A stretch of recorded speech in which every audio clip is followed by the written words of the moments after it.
नमस्कार, स्वागत है आपका आज न्यूज़ फॉर इंडिया में।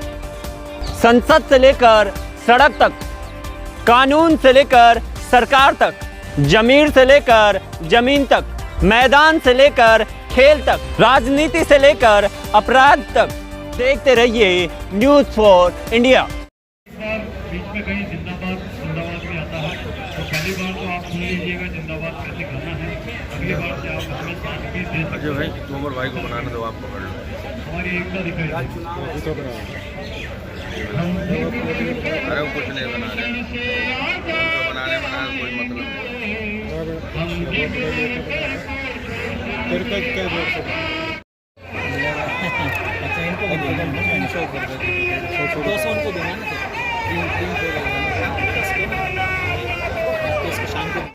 मेरा नाम सचिन कुमार है। पहले भारत माता की जय। मेरा नाम सचिन कुमार है। मैं गीता कॉलोनी दिल्ली निवासी हूँ। मैं एक बिजनेसमैन हूँ और साथ में मैं सोशल वर्कर भी हूँ। सचिन जी, जैसे हम देख रहे पीछे एक जनसंख्या नियंत्रण।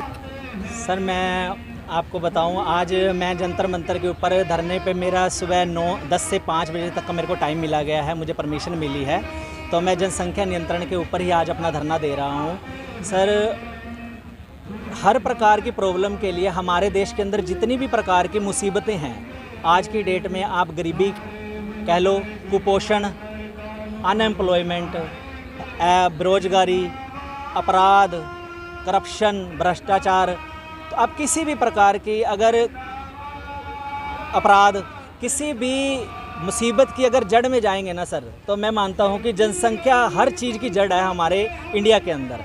जनसंख्या वृद्धि के कारण ही जो हमारे संसाधनों के अंदर और हमारे देश के अंदर जो असंतुलन, जनसंख्या से जो संसाधनों के अंदर असंतुलन पैदा हो गया है, उसकी वजह से ही बहुत मुश्किलें पैदा हो रही हैं।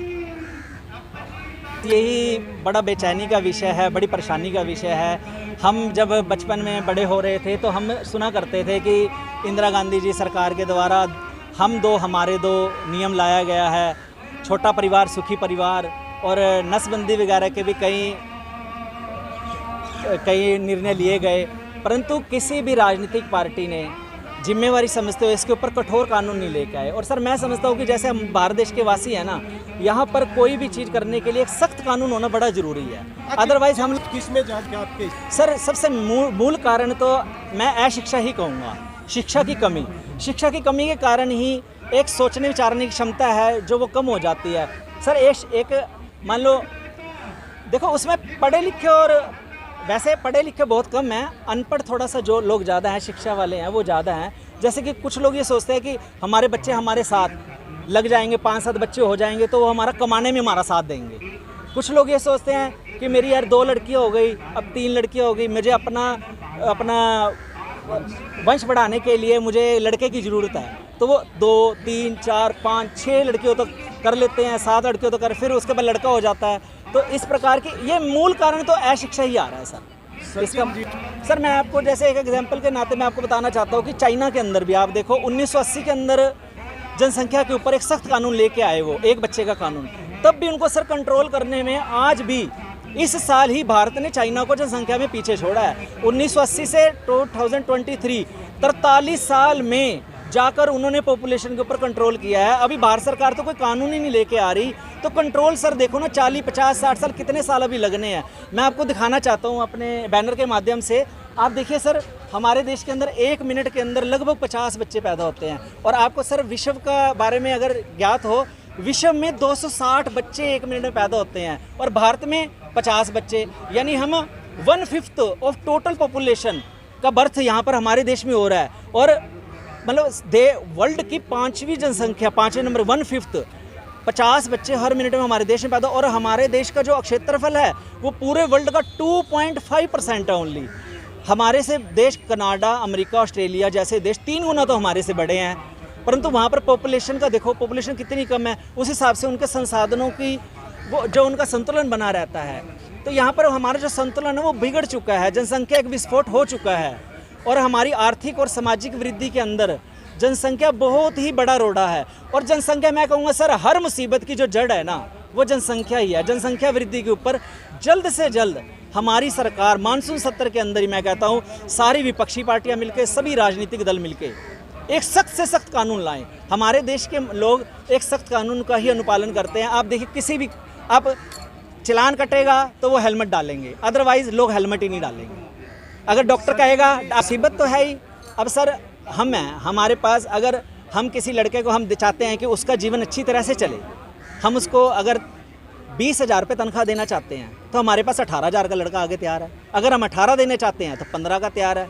अगर हम 15,000 देना चाहते हैं तो 12,000 वाले लड़के तैयार हैं। कंपटीशन कितना बढ़ गया है, हर जगह असंतुलन पैदा हो गया। एक व्यक्ति है वो अपने, अब कोरोना में ही देखिए सर, कोरोना में कितने लोग बेरोजगार हुए हैं। मतलब हर तरह से सर प्राकृतिक आपदाएं भी आती हैं। पर मैं कहता हूँ प्राकृतिक आपदाओं का कारण जनसंख्या पे जाकर देखो, अभी हमने देखा लगी हुई हैं, कारों की लाइनें लगी हुई हैं, कारों से लोग एसी चलाते हैं, पोल्यूशन फैलता है। पोल्यूशन से क्या होता है, तापमान गर्म होता है, फिर जलवायु परिवर्तन आता है। किस चीज़ में, अब बाढ़ क्षेत्र दिल्ली में, अब लोगों ने बाढ़ क्षेत्र में घर बना लिए, क्यों? जनसंख्या के लिए जगह ही नहीं है, उन्होंने पेड़ काटे। पेड़ काटने से क्या होता है, हमारे देश के अंदर या पूरे वर्ल्ड के अंदर 80% जो हमारा खाने योग्य हमारे भोजन दवाइयाँ हैं पेड़ों से आती हैं। अगर हम पेड़ों को काट लेंगे तो हमारा देश कैसे सर्वाइव कर पाएगा? ऑक्सीजन 98% जो हम सांस लेते हैं वो पेड़ों से हमें मिलती है। तो अब देखो सर, हर चीज़ का असंतुलन पैदा हो गया। मैं कहता हूँ आप किसी जनसंख्या ने 5 मंत्रालयों में ज्ञापन दिया है। एक सर गृह मंत्रालय, भारत सरकार, प्रधानमंत्री कार्यालय में, राष्ट्रपति भवन के